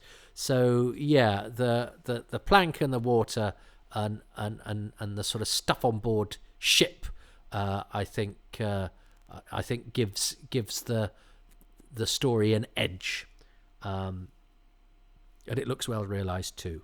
So I'm going to choose that. I'm aware that's not the best thing, but I've got to keep something in reserve because I've got to choose two things next week. And this is not a story I know very well. Does it show? I'm sorry. What's Peter Ware chosen? I'm going to kick him in the balls when I see him. Why couldn't he have chosen something I've seen a lot? That smiling face. Episode 3. Well, episode 3 is the only episode of Doctor Who where the Doctor spends the entire episode in drag. He's dressed up as an old washerwoman, but he got a funny little voice, and again running rings round people, loving it, soliciting weapons from naughty English soldiers, sampling stuff in the kitchen. Well, it's the Doctor in drag. What can I say? It's got to be my favourite moment from episode 3. Well, of all of episode 3, because he's in drag all the way through episode 3. I should have chosen that. I touched upon it. It hadn't occurred to me because I was talking. Yeah, but I did say a couple of times, didn't he? He's still dressed as a woman. Doctor Who is in drag throughout the whole of episode 3 of the Highlanders, and that's the only time in the show's history.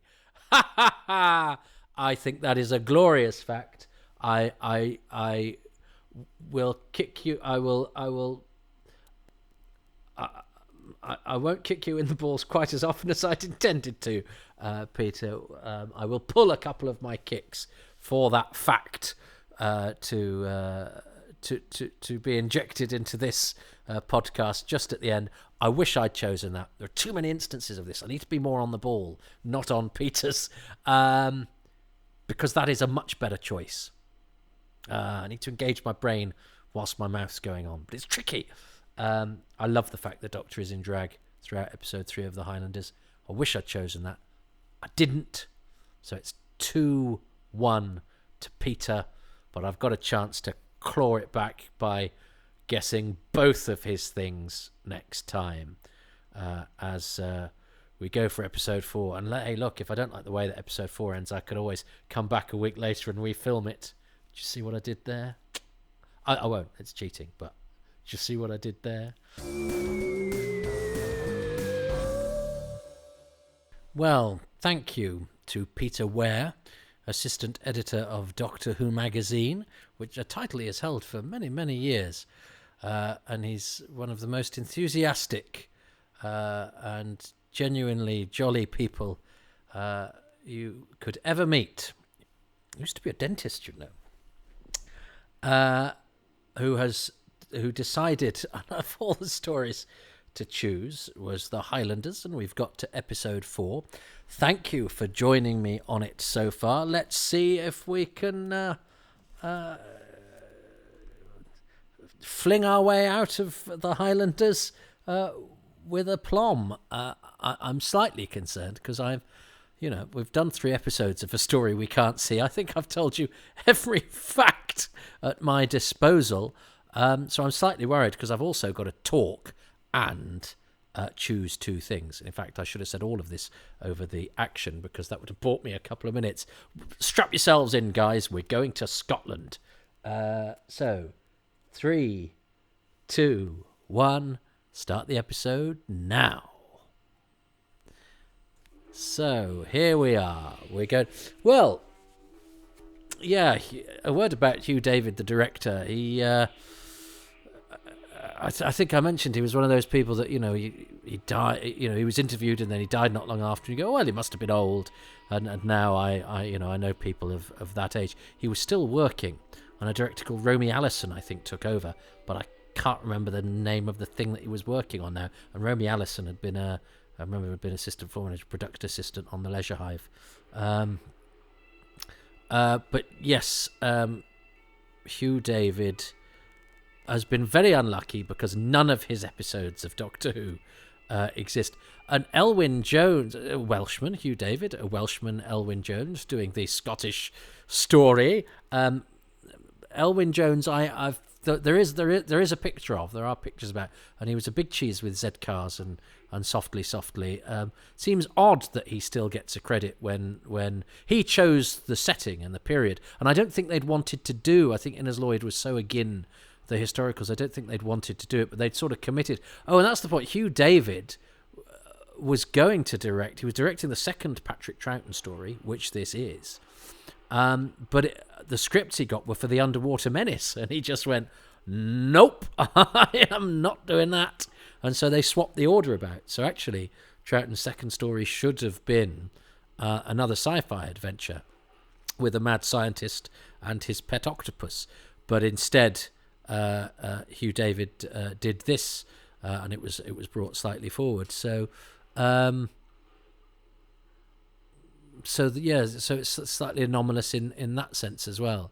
And Ben's Navy thing comes into force here, where he gets to do a bit of swim. I like it when companions get to, show their special bits of pluck. Although I'm sure my granddad used to tell stories of sailors who couldn't swim because it was better to just, if terrible things happened, just to drown. I'm sure that's a thing he said, which seemed awful to me. And Jamie can't swim in this, can he? Another disguise from Patrick Troughton. And I like the voice he puts on here. And it's a great look, the sort of wounded, bewhiskered soldier. He's got such a great face. And Ben looks the telesnap of Michael Cray's covered in water. He looks absolutely freezing. But again, a lot of these things have a sort of filmic look about them. But I think the stuff with the water and the the paddle boat are not film, which you'd sort of expect, and I thought maybe some of the stuff in the sort of the jail that they were in episode 2 and 3 would be sort of slightly filmic because of the nature of the sets, but no, the water is and the stuff outside is, but the water and the plank, that boaty stuff is, but the rest of it is studio. So well done. Hugh David was very highly regarded as a director from the people that I have spoken to, so I have high hopes this would look like a good production. And he was married to Wendy Williams, who plays Vyra in The Ark in Space. So there's another fact to put in your pipe and smoke it. And I think David Garth was... I think David Garth's wife was friends with David Garth. Was friends with Nicholas Courtney. Was David Garth married to Geraldine Newman, who plays Hilda in Ever Decreasing Circles, or did I make that up? Who knows? If you're listening to the podcast version, the video version of this will have a clarification. Oh no, I've invented a thing recently called I Think You'll Find, where I correct any mistakes I throw in. But I'm going to say maybe he was married to Geraldine Newman, who was Hilda in Ever Decreasing Circles, which is a sort of reference to people of my age that is perfectly normal. But I know loads of Doctor Who fans have come since, and when I go, oh, so-and-so was in so-and-so, and they go, what's this so-and-so of which you speak? I remember Andrew Pixley telling me about, he's talking to Emily Cook, who's a very knowledgeable and smart person, and he was talking to her about Sapphire and Steel, and she was going, well, I don't know that. I've never seen her. But of course, it was probably on before she was born, so why would she know it? Just in the same way that there's loads of science fiction made since that I've never seen. You only know what you know, don't you? And I mean, my science fiction knowledge is actually quite poor, if I'm honest. I've not seen a lot of Farscape, let's not go into the sci-fi I've seen or haven't seen in order to distract us from the fact that I don't know very much about the Highlanders. They've got a nice bond now, Kirsty and Polly, and of course they're selling the Highlanders into slavery. That's the sort of dastardly plan. And I know that I had cause to ring Derek Martin, Charlie Slater, off of EastEnders this week, and he's in this. He's one of the he's in the Smugglers as one of the sword fighters, but he's one of the sword fighters in this as well. And actually one of the guys in the Hold is Gordon Craig, who is the guy that doubles for William Hartnell in episode 3 of The 10th Planet. So he's a sort of emergency doctor, who I presume is long dead, but an extra and a walk-on, but who has had the honour, and not many people have, of playing Doctor Who, and he did it because William Hartnell couldn't do episode 3 of The 10th Planet relatively late in the day. But Gordon Craig is also the name of a great theatre practitioner, and it's not the same one, but that means it's not very easy to find much out about our Gordon Craig.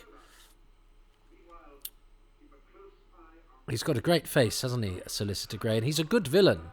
And he's actually keeping it... Oh, there's Pat Gorman. Oh, how gorgeous. Pat Gorman, ubiquitous extra. You can, and in the recon I'm watching, he's wearing a woolly hat and he's standing behind Patrick Troughton. Pat Gorman, there he is. Turns up in Doctor Who, I think between Dalek Invasion of Earth and Attack of the Cybermen. I think probably in more episodes than anybody else. He's in everything. I remember somebody had recommended The Sandbaggers on DVD, and I got that and said, this is a brilliant series, you'll love it. Well, I did love it. It's fantastic. And the first person you see is Pat Gorman in the street. what a legend! And actually, he when I was getting divorced and I stayed with a friend who looked after me, I discovered that Pat Gorman actually lived about 3 streets away. But I never had the pleasure. I did write to him, and he sent back signed pictures, but he wasn't terribly interested in being interviewed. And I spoke to his daughter after he died, and he was happy to sign things and stuff, but he didn't particularly want to go back, and I think was not necessarily comfortable with being interviewed. There is an interview with him on a thing called I Was a Doctor Who Monster that was a little documentary short put on before the Planet of the Daleks repeats, celebrating 30 years of Doctor Who. And I tried to track down the rushes for that so that we get a bit more of Pat Gorman, but I tracked down the rushes of pretty much every other interview apart from the Pat Gorman one. It's probably out there somewhere. I would be surprised if it wasn't. But I didn't get hold of it in time to write I did a little bit for Doctor Who magazine and a bit for my blog. I'm loving the atmosphere of this. We talk of the atmosphere of the 60s stuff, and as I say, sometimes something like Tomb comes back, and it's the atmosphere is in the performance, but it's not in the shadows. Whereas the smoke, and it's amazing how simple things like a lot of smoke and some shadowy lighting can be.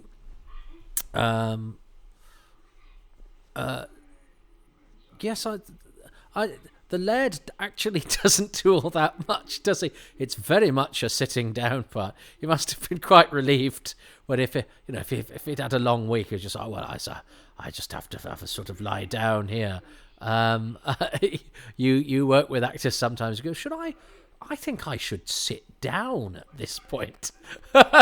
It's because it's going to be a long run of the play, and I really think my character would probably find a chair almost immediately. And I did Time Lash for this recently, which I think will have come out before this. I'm mixing up the order so that historians in the future can piece together the production order. Yeah, I know some people will have taken that seriously, that I think will be historians in the future looking at you, caring about this. I'm fully aware that is not a thing.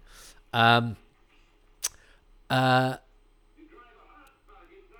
yes, and Dickon Ashworth as Sezom spends pretty much the second half of part 2 leaning on his elbow. Yeah, we liked him.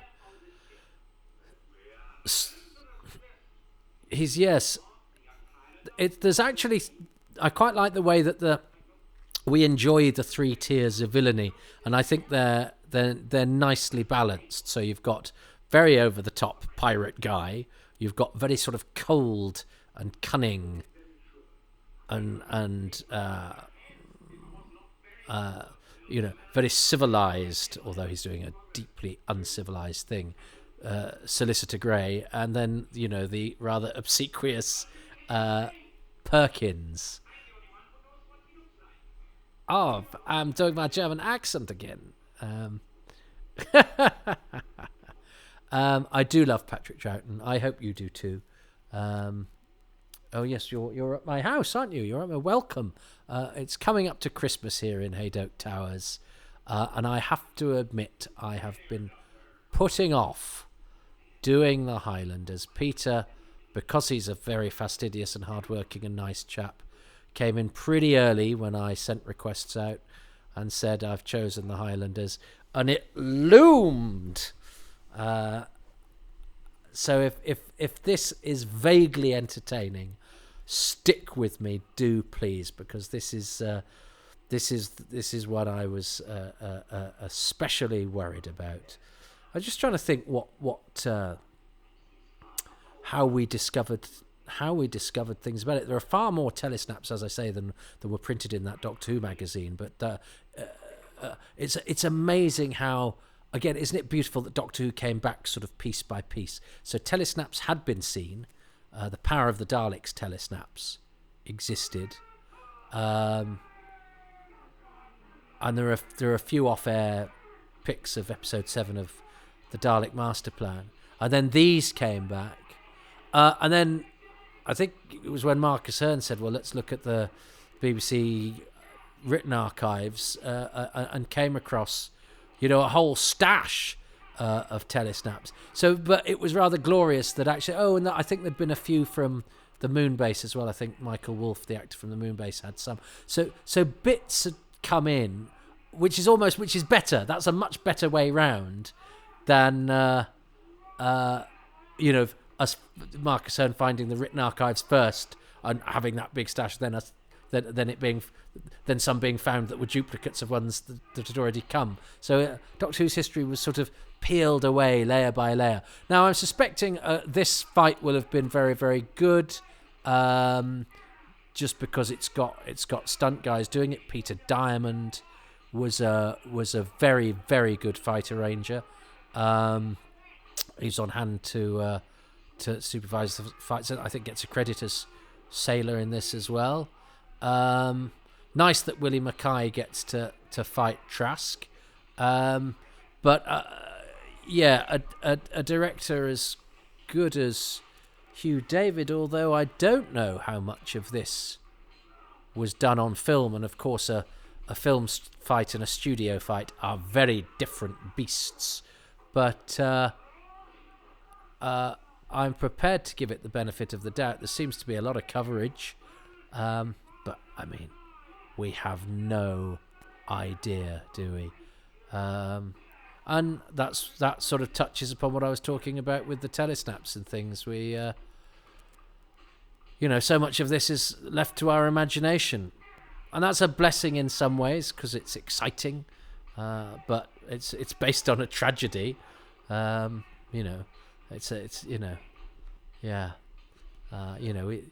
Any connection we do get, or any scant little fragments that we do enjoy, based on the fact that we only have scant little fragments because, and it's interesting, isn't it, that Trask gets thrown overboard. That none of the fight sequence from this is featured in the Australian censor cuts, so that's interesting.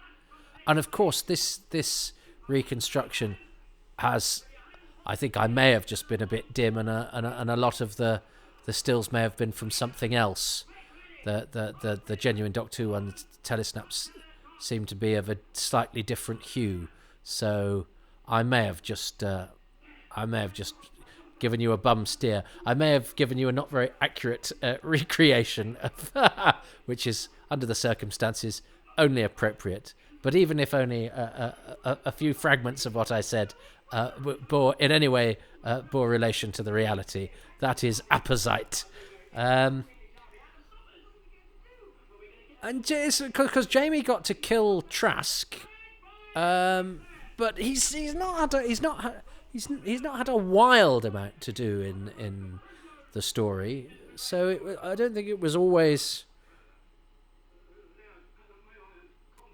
obvious that he was going to join. I like the fact that Perkins comes good. The sort of Dickensian Clark, who, for all his humility, has a little bit of a survival instinct, but also I think because he's a nice character, it's not all opportunism.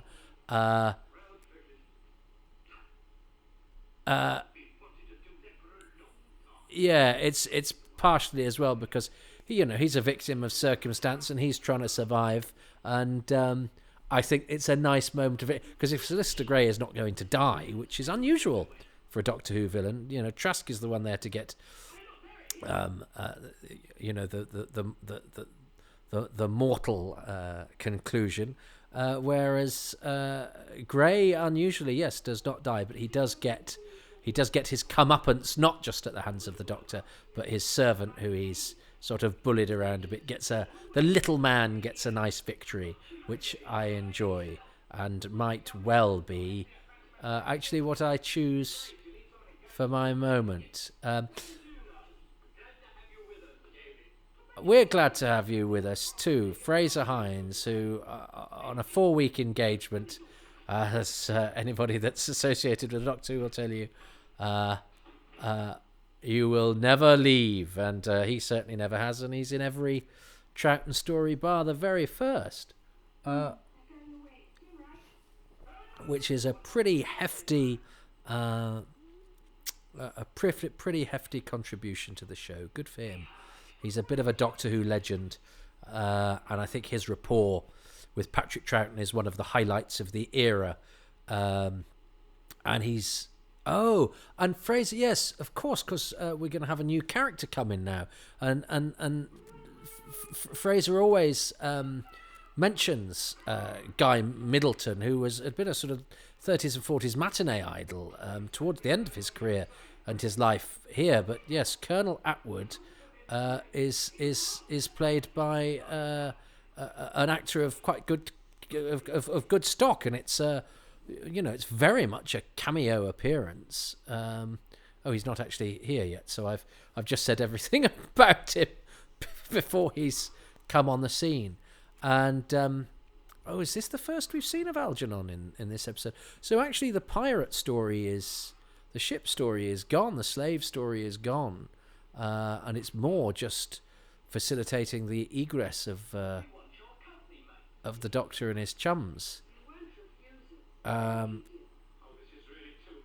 Poor old Algernon Fish. I am feeling a bit sorry for him now. There is Guy Middleton. And he really is playing sort of upper class twit, which is rather fun. But Fraser always goes, "Oh God, we got Guy Middleton." It was that was amazing. But yeah, they get him for one episode. But he doesn't get star billing or anything. He's wanders in for a bit. I'd be interested to see. I haven't seen the paperwork for this. I'd be interested to see, because of the way that the BBC pay people. If you've done a lot for the BBC, even coming in for one episode, you might ended up being paid more than everybody else, and it's often very little to do with the billing or the size of the part as well. The paperwork I have seen, it's very interesting to see who gets paid what. And as I say, the BBC system is you get paid a little bit more every time you perform for them, and your bar will be set by your agent at various points in the career. So how much it goes up by, will depend on status a little bit. But continued and frequent employment bumped your fee up quite a lot, and working on film bumped your fee up quite a lot. It's amazing how doing a couple of stints in the film sequences meant that you got paid a lot more than people that went to rehearsal and studio. And actually, the Finch stuff is nice. That as with Perkins, who's the sort of worm that turned, Finch gets his moment. Finch starts off as a bit of an arse, then he becomes a sort of hapless stooge of Polly's machinations, and her game contribution and her quick-wittedness, but actually he gets a chance to better himself and do the right thing, so Gray actually gets a comeuppance twice. He's had a comeuppance at the hands of Perkins, and now he's got a comeuppance at the hands of the other, slightly hapless underdog sort of character. Oh, Peter Welch, by the way, as the sergeant, turns up again in the Android Invasion as Mr. Morgan in the pub. Always nice to see actors crop up a couple of times in Doctor Who. Still waiting for that Dallas Cavell interview, though. I think that's lovely, and Polly kisses him. And it's a funny thing about time travel, though, because as soon as they go, in Polly's time, Algernon Finch has been dead for centuries, and it's very funny how I sometimes think that when we watch a war film, we go, "Oh, they've survived the film." The fact is, they could die the very next day. Well, it's 1917 the other day. You go, oh, they've survived. You go, yeah, but it's 1917. There's a whole year to go. But you know, yes, our lives with the people in the stories, it's somehow satisfying to us that if they survive our time with them, that's okay. Because, you know, when Jamie gets dropped off at the end of the war games, you know, the first thing that happens is a redcoat tries to shoot him. And the doctor goes, oh, look at Jamie, he's doing that. And you sort of go, yeah, but now he is now massively imperiled and his chances of survival are very small indeed, especially as all his mates have gone away. So this is the remount. This is the night filming. So strictly speaking, because it was filmed twice, it's possible that two versions of this could exist somewhere. They won't, but two were filmed. Oh, but there's not even any... It's not that complicated a scene. There's not even any dialogue. Goodness me. In that film. Wow, so Jamie's coming on board is rather... What Jamie coming on board is... Very little happens with that. I almost want to rewind that and go, was I not paying attention? So I won't go on about it too much, but it seemed like a very peripheral moment, really. It was just a sort of, we're all getting into the TARDIS and off we go, not a sort of, come on, Jamie, with the stuff of legend, which we do now. But no, anyway. So Jamie is on board the TARDIS. Next week, Doctor Who and the Underwater Menace. Ha ha ha ha. Oh, nobody's chosen that yet. I would have a great time with the Underwater Menace for reasons I will explain when I do it, should I still be doing this and have not found anything better to do. I should have started this at the beginning of the plague. They found a vaccine now, so I mean, I may as well stop. I'm not going to. So... The two things, so a thing about episode 4 and a thing as a bonus thing as a whole. My thing about episode 4 is Perkins clicking his fingers in the face of Solicitor Grey. It's well, maybe him and Algernon. The fact that both of those characters get their moment where they become, because of their exposure to the TARDIS crew, they do the right thing. They become better people. And they both have a moment, a sort of punch the air moment, or the 60s equivalent of.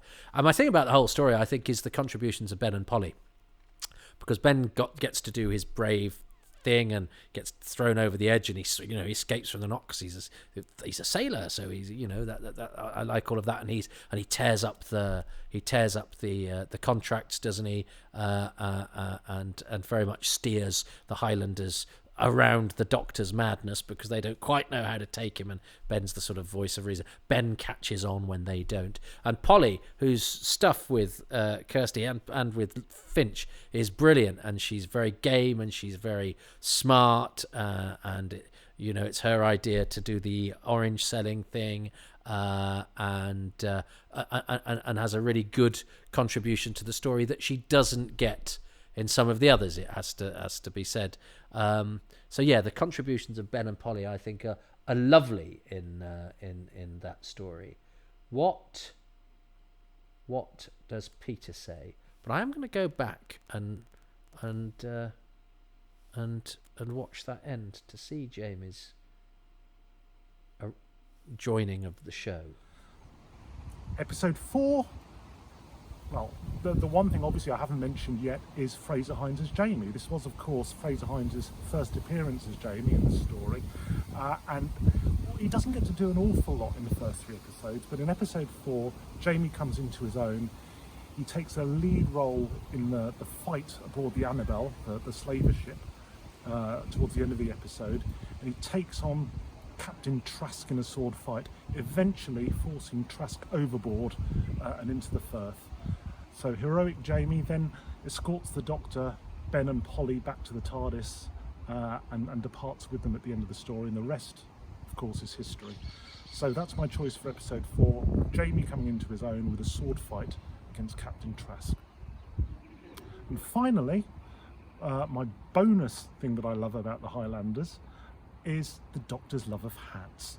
Now, this was something which was dropped fairly early on in the second Doctor's run. I think they tried to pull in his trousers a bit, and they calmed down his wig, and they basically, when Maurice Barry came along with the moon base, he just cut a lot of Patrick Troughton's eccentricities away, and we get the second Doctor, which we know for the remainder of his tenure. But in the Highlanders, and like Power of the Daleks before it, the Doctor has an inordinate love of hats. He's got the little Highland cap, which he finds in episode 1. He's got his own hat, of course, the Paris bow, which many fans know as the stovepipe, but it's a Paris bow, I believe. He's got the cap of the kitchen maid, which he pops on for most of episode 3. He's got a soldier's hat, which we see at the start of episode 4, so an English redcoat hat.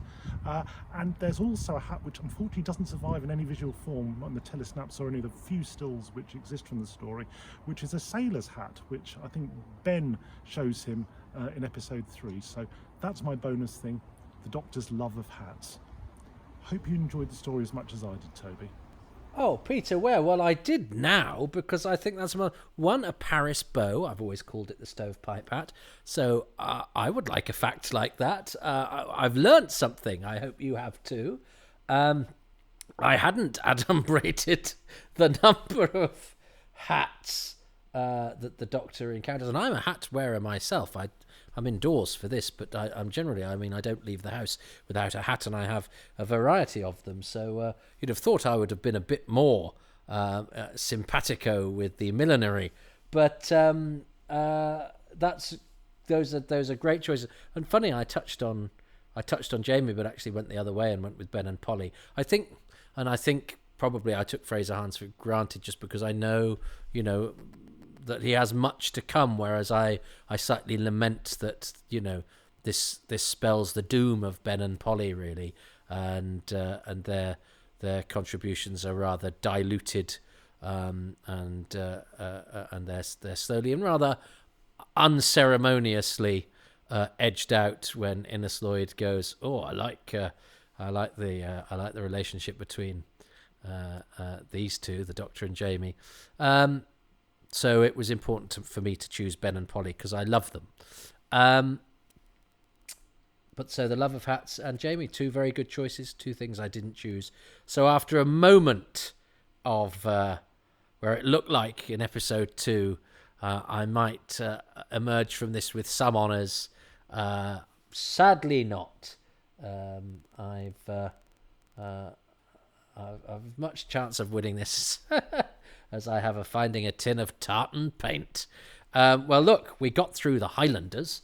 I hope that the next Patrick Troughton story I do is one with moving pictures. In fact, a couple have been chosen.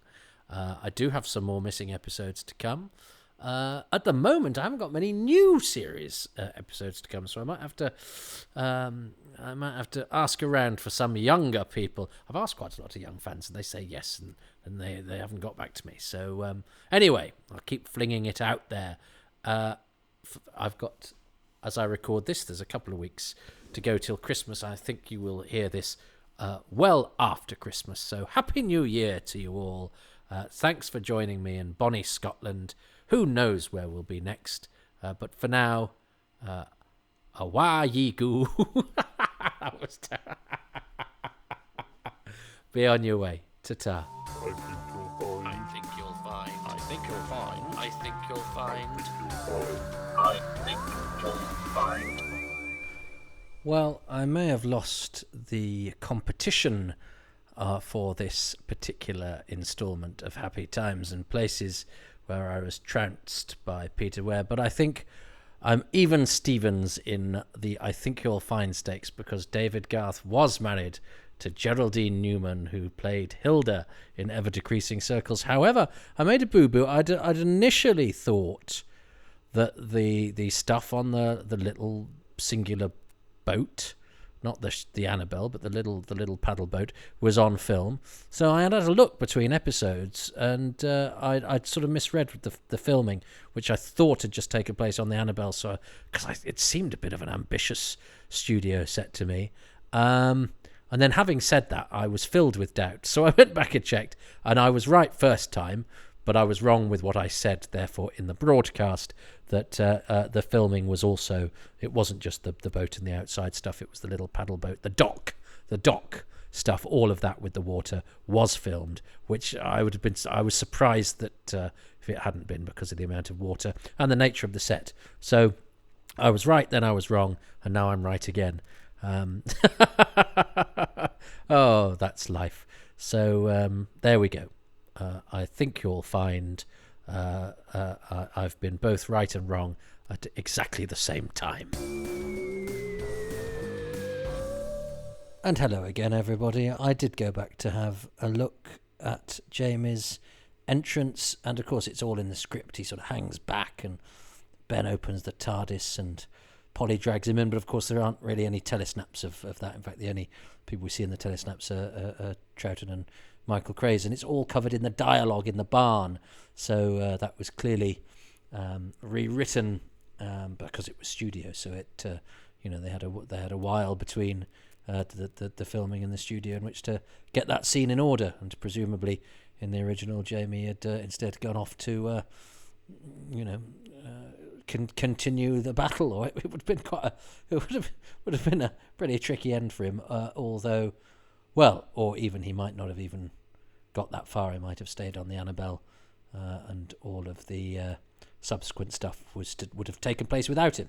Yes, that's probably more likely. I don't know. One of those two things.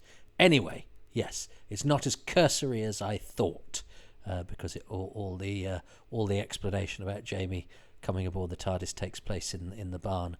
But somebody was gassing during that. Who could that have been? Anyway, happy to clear that up. So you don't need to tweet me or send me an email or write me a letter or kidnap my children and demand an apology for being slightly vague about a fact. Ta-ta!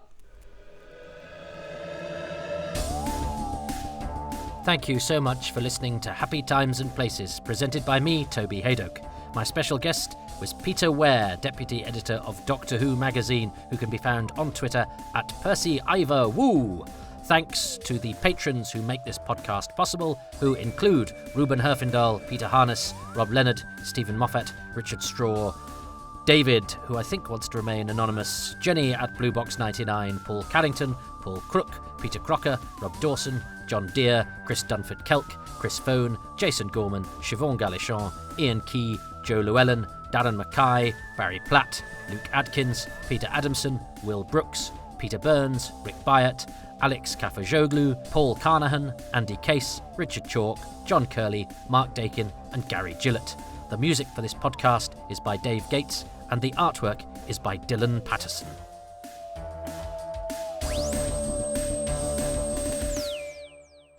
If you too would like to become a patron, you can go to patreon.com/Toby Hadoke. It starts from as little as £3 a month, and you get bonus material and early releases, and you even get a 10% discount if you join for a whole year in one go.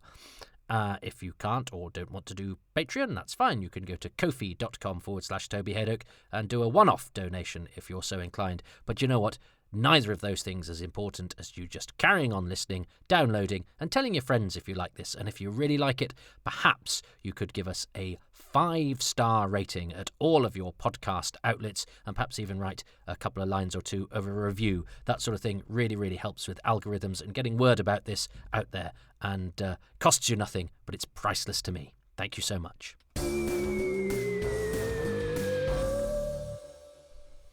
I'm on Twitter at Toby Hadoke. These podcasts have their own Twitter feed at Hadoke Podcasts. I also have a page on Facebook where I detail releases and clips and all sorts of other things. And you can follow my blog at www.tobyhadoke.com. And if you want to see that I'm actually real and don't exist just as a force of my own will, look behind the mask and onto the comedy stage of Excess Malarkey Comedy Club in Manchester every Tuesday night at 8 p.m. I'm the resident MC. Come and see me there.